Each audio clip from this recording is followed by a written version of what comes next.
We are just 8 days from the election, and that means candidates are spreading their final message to voters. NBC4 State House reporter Natalie Fahmy joins us live with how candidates in the hunt for U.S. Senate are spending their last days on the campaign trail. Natalie?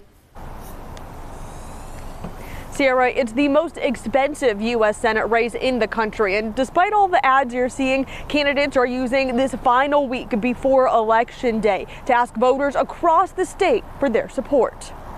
Business people know how to grow economies. That's what we do. That's Republican businessman Moreno. He's looking to unseat incumbent Democratic Senator Sherrod Brown this fall.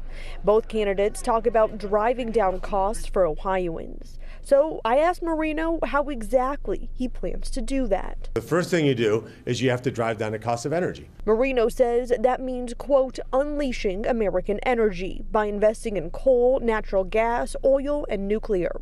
I asked him if wind and solar play into that. We're not going to subsidize those, Natalie, because the technology is not there yet. But Moreno says driving costs down for everyday Ohioans means more than energy.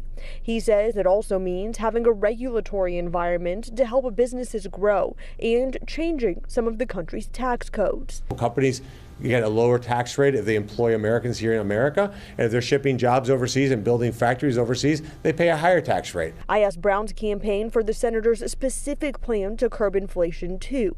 A campaign spokesperson for Brown says while Sherrod stands up to corporations and special interests to lower costs, Bernie Moreno has faced lawsuit after lawsuit for refusing to pay his employees what they earned.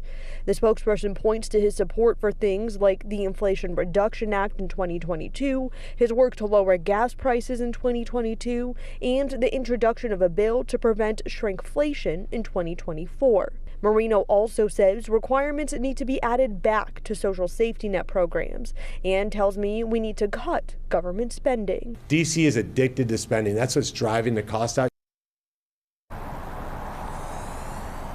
Moreno also wants to get rid of some incentives for electric vehicles. I also want to note that despite both candidates traveling across the state, they have not met on the debate stage and will not with just 8 days left to go this election season. Local for you in Columbus, I'm Natalie Fahmy, NBC4.